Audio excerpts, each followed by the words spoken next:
নমস্কার, welcome back to my channel babystramistu.mampy।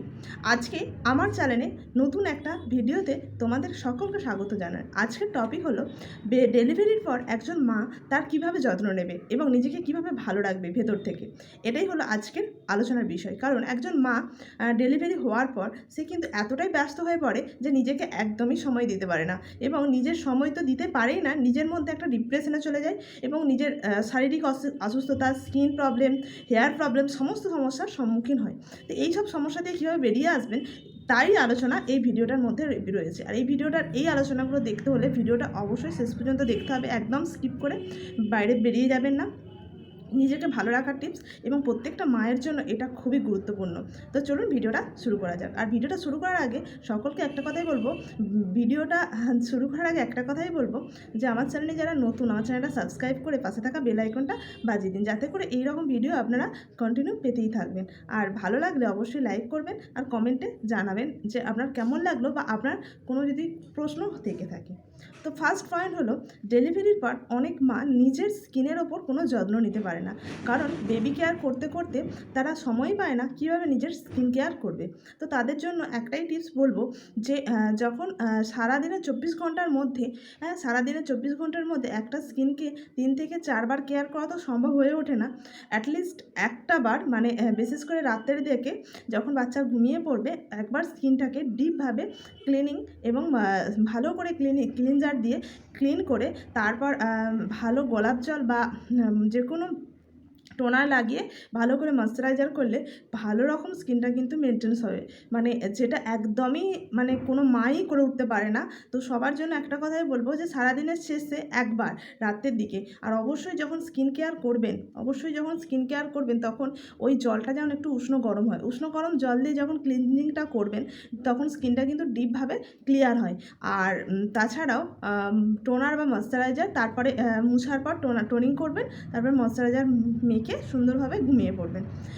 অবশ্যই এভাবে স্কিন কেয়ার করবেন। আর হেয়ার কেয়ারের ক্ষেত্রে অনেক মায়ের চুল ওঠার প্রবলেম থাকে।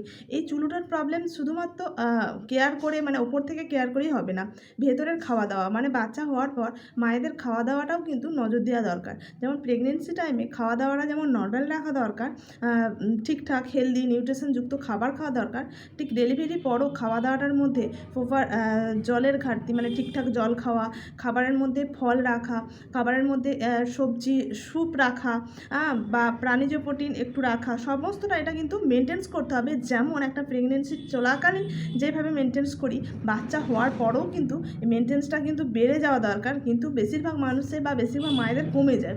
এই কমে গেলে হবে না, এই দিকটা যদি খেয়াল রাখা থাকে তাহলে কিন্তু তার লিভারটাও ঠিক থাকবে, আর লিভারটা ঠিক থাকলে কিন্তু তার চুল ওঠার প্রবলেমটা আসবে না। অ্যাকচুয়ালি স্কিনের প্রবলেম বা চুল ওঠার প্রবলেম এগুলো হয় লিভার থেকে, আর রাতে ঘুম না হলে। এই সময় বাচ্চা রাত্রে ঘুমাতে দেয় না, এই প্রবলেমগুলোর সম্মুখীন হতে হয়, এই জন্যও চুল ওঠে। তো এই সময় ঘুমের ব্যাপারটা যখনই বাচ্চা ঘুমিয়ে পড়ছে তখন সেই সময় মায়েদেরকেও সঠিক একটা ঘুম দিয়ে দিতে হবে, কিছু করার নাই, এটা তো ম্যানেজ করতেই হবে, এটা তো আমাদের মায়েদের কর্তব্যের মধ্যে পড়ে। তারপরে আমাদের দ্বিতীয় ব্যাপার হয়ে যায় নিজেকে সময় দেওয়ার ক্ষেত্রে, যে এই সময় হাজব্যান্ড ওয়াইফের সম্পর্কটাও কিন্তু অনেকটা ডিস্ট্যান্স হয়ে যায়। এই সময় কিন্তু যখন বাচ্চা ঘুমিয়ে পড়বে বা বাড়ির আরও অন্য লোকজন থাকবে, তো সেই বাড়ির লোকজনদের কাছে বাচ্চাকে রেখে হাজব্যান্ডের সাথে একটু সময় স্পেন্ড করা, তার সাথে একটু বাইরে বেরোনো বা একটু ছাদে গিয়ে এ কারণে একটু চা বা কফি খাওয়া, এটা কিন্তু খুব দরকার। কারণ এটা বাচ্চার যত্নর যেমন মায়ের একটা মানে গুরুত্ব রয়েছে, তেমনি মায়ের যত্ন নিজের গুরুত্ব অবশ্যই দেওয়া উচিত, কারণ এটা হলো নিজেকে ভালো রাখার একটা খুব ভালো টিপস। তাছাড়াও সারাদিন যখন বাচ্চা নিয়ে আপনি বিভ্রান্ত হয়ে যাচ্ছেন, হয়তো আপনি একাই বাচ্চাটাকে মেনটেন্স করছেন আর বাচ্চাটাকে ধরার কেউ থাকছে না, সেই ক্ষেত্রে হাজব্যান্ডও আপনাকে হেল্প করবে। হাজব্যান্ডের সাথে আপনি যদি সেই ব্যাপারগুলো আলোচনা করে নেন, হাজব্যান্ড কিন্তু অনেকটা কাজ, তার কাজের ফাঁকে আপনাকে হেল্প করতে পারবে, তাহলে আপনার অতটা প্রেশার পড়বে না, এতে করে সুন্দর বাচ্চাটাও খুব সুন্দরভাবে মানুষ হবে। আর কি না, মম কেয়ারের ক্ষেত্রে যেটা হয় যে ডেলিভারির পর নিজেদের কেয়ার নেওয়ার ক্ষেত্রে নিজেরা তো অগোছালো হয়েই যায়, আবার বাচ্চারও কেয়ার হয়ে ওঠে না ঠিকঠাকভাবে। কেন না, এই সময় বাড়ির কাজ করতে হয়, বাড়ির কাজ, বাচ্চার খাওয়া দাওয়া, নিজের খাওয়া দাওয়া, সময়টা একদম পুরোটাই ব্যস্ততার মধ্যে প্রত্যেকটা মায়ের কেটে যায়। তো এই সময় কিন্তু বাড়ির এই সময় নিজের কেয়ার তো নিতেই হবে, আর বাড়ির কাজকর্ম এগুলোও মানে ঠিকঠাকভাবে মেনটেন্স করে বাচ্চাকেও কিন্তু একটা সলিড টাইম দিতে হবে। মানে বাচ্চাকে যখন টাইম দেবেন, বাচ্চাকে কিন্তু প্রপার টাইম দেবেন। মানে বাচ্চার ওই সময়ের যে বিভিন্ন রকমের খুনসুটি থাকে, বিভিন্ন রকমের হাসি অ্যাক্টিভিটি, ওই সময় কিন্তু মানে পুরো মন থেকে বাচ্চাকে সময় দেওয়ার চেষ্টা করবেন। অনেক মায়েরা এখন বর্তমানে যেটা হয় যে মায়েরা কী করে, ফোনে ব্যস্ত থাকে। তারা ফোনে ইউটিউব ভিডিও দেখে, কেউ গেম খেলছে, কেউ ফেসবুক ঘাঁটছে। এগুলো না করে বাচ্চাকে প্রপার টাইম দিন, কারণ বাচ্চার যে ওই যে মূল্যবান সময়টা বাচ্চার আর কখনো ফিরে আসবে না। আর বাচ্চা এই সময়টা কিন্তু বাচ্চাও বুঝতে পারে মা তাকে প্রপার সময় দিচ্ছে না, তাকে শুধুমাত্র কাটাচ্ছে, সময়টা কাটাচ্ছে। এইভাবে বাচ্চা বড় হয়ে যায়, বাচ্চার এই মূল্যবান সময়টা আপনি কিন্তু পাবেন না। বাচ্চা কিন্তু এতে করে বাচ্চারও ক্ষতি হচ্ছে, আপনারও ক্ষতি হচ্ছে। তাই বাচ্চাকে যখন সময় দেবেন অবশ্যই মন থেকে ফোনকে দূরে রেখে বাড়ির কাজ মাথা থেকে বের করে একদম বাচ্চার সাথে বাচ্চার মতো হয়ে খেলুন, মিশে যান, ঠিক আছে? এইটা প্রত্যেকটা মায়ের কিন্তু একটা কর্তব্যের মধ্যে পড়ে এবং বাবারও কর্তব্যের মধ্যে পড়ে। এর মধ্যে নিজের কেয়ারটাকেও মানে নিজের মায়েদের যে ডেলিভারির পর কেয়ার, নিজের কেয়ারটাও কিন্তু সুন্দরভাবে মেনটেন্স হবে আপনি যদি একটু ভাবনা চিন্তা করে নিজের কেয়ারটা করেন। যে আমাকে নিজেকেও সময় দিতে হবে, নিজের স্কিন, নিজের হেয়ার, তারপরে নিজের সম্পর্ক, হাজব্যান্ড ওয়াইফের সম্পর্ক, বাড়ির আদার্স মেম্বারদের সাথে সুসম্পর্ক, তারপরও বাচ্চার সাথে একটা সুন্দর সম্পর্ক স্থাপন করতে হবে। বাচ্চাটা মা ছাড়া তো আর কাউকে চেনে না। মা বাবা যেমন যখন বাচ্চার সাথে সময় দিচ্ছেন তখন প্রপার বাচ্চার সাথে সময় দিতে হবে। অনেক মায়েরা ওই যে ফোনের ব্যস্ত থাকে, ওইটা একদমই করা যাবে না, অ্যাভয়েড করতে হবে।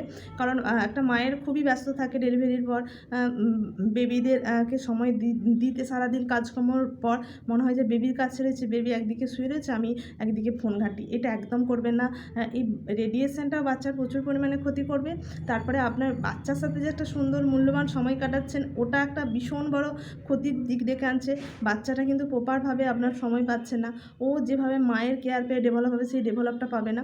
তো এই দিকগুলো অবশ্যই মায়েদেরকে খেয়াল রাখতে হবে। এবং যখন একটা মা বেবি হয়ে যায়, ডেলিভারি হয়ে যায়, তার দায়িত্ব এবং কর্তব্য অনেকটা বেড়ে যায়।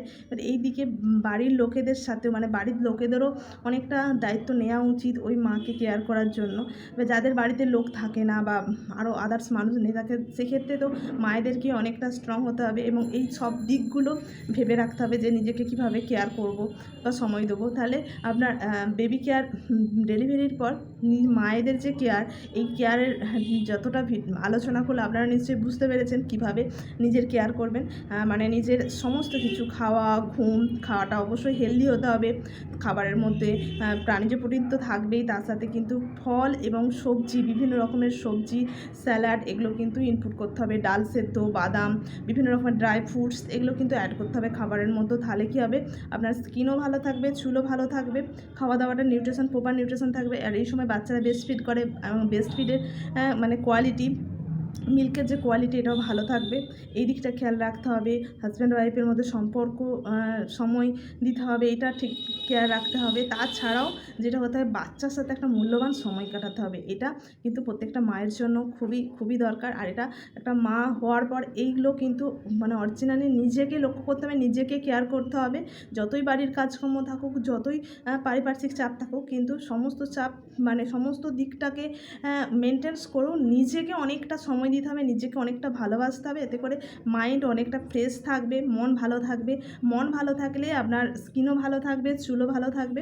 আর আপনি নিজেকে যত মানে হাসি খুশি রাখবেন, খাওয়া দাওয়া যদি ঠিকঠাক করেন এবং বাচ্চা হওয়ার পরেও একটু হাঁটাহাঁটি করেন মর্নিংয়ে, এগুলো যদি করতে থাকেন, আপনি কিন্তু আপনার স্কিনের মধ্যে, চুলের মধ্যে কোনো ছাপ পড়বে না যে আপনার বেবি হয়ে গেছে, চুল উঠে যাচ্ছে বা স্কিনের মধ্যে একটা দাগ পড়ছে, এটা হবে না। নিজে যদি একটু ভাবনা চিন্তার মধ্যে থাকেন যে আমাকে সুন্দর থাকতে হবে, তাহলে কিন্তু আপনি পারেন এগুলো যদি মেনটেন্স করেন। একটু সকালের দিকে হাঁটাহাঁটি, বিকালের দিকে হাঁটাহাঁটি, খাওয়া দাওয়া, তার সাথে স্কিন কেয়ার, রাতের দিকে, নাইটের দিকে স্কিন কেয়ার, হেয়ার কেয়ার, ঠিক আছে? এগুলো মেনটেন্স করতে হবে। বাচ্চাকেও প্রপার টাইম দিতে হবে এবং হাজব্যান্ডের সাথেও সুসম্পর্ক স্থাপন রাখতে হবে এবং বাড়ির লোকের সাথেও। এগুলো যদি করেন, আপনি সারা জীবন ইয়ং ইয়াং থাকবেন, বাচ্চা হয়ে গেছে বা ডেলিভারি হয়ে গেছে বলে মা হয়েছেন, আপনি নিজেকে কেয়ার নিতে পারছেন না, এটা কখনোই হবে না। তো আমি আশা করছি ভিডিওটা আপনার কাজে লাগলো এবং হয়তো প্রত্যেকটা কথা আমি হয়তো গুছিয়ে বলতে পারলাম না, তার জন্য সরি। যতটা পেরেছি আমি তুলে ধরার চেষ্টা করেছি। আপনি যদি আমার ভিডিওটা দেখে থাকেন অনেকটাই উপকার পাবেন, কারণ আমার একটা নিজস্ব অভিজ্ঞতা। আমি একজন মা, আমার একটা ছেলে, দুটো বাচ্চা আছে। তারপরেও আমি কিন্তু বাড়ির কাজকর্ম, বাচ্চা, তার সাথেও আমি আমার কাজের জায়গাটাকেও মেনটেন্স করি। তো সেই অভিজ্ঞতাই আপনাদের সাথে শেয়ার করলাম, কারণ নিজস্ব একটা বিউটি পার্লারও আছে, সেই পার্লারটাও আমি মেনটেন্স করি। সবটাই শেয়ার করলাম, কারণ আমি এখন পার্লারেই ভিডিওটা করছি। সবটা মেনটেন্স করে, নিজেকে মেনটেন্স করে এইটা করলাম, কারণ আমার কাজের জায়গাটাকেও ঠিক রাখতে হবে আমার মন ভালো রাখার জন্য। সম্পূর্ণ নিজস্ব অভিজ্ঞতা শেয়ার করলাম। তো সকল মায়েদের ডেলিভারির পর ভালো থাকার জন্য, সুস্থ থাকার জন্য কি করতে হবে সেটাই আজকে আলোচনা করলাম। ভিডিও ভালো লাগলে অবশ্যই লাইক করবেন, কমেন্ট করবেন, আর আমার চ্যানেলে নতুন হয়ে থাকলে চ্যানেলটিকে সাবস্ক্রাইব করে দেবেন। ধন্যবাদ।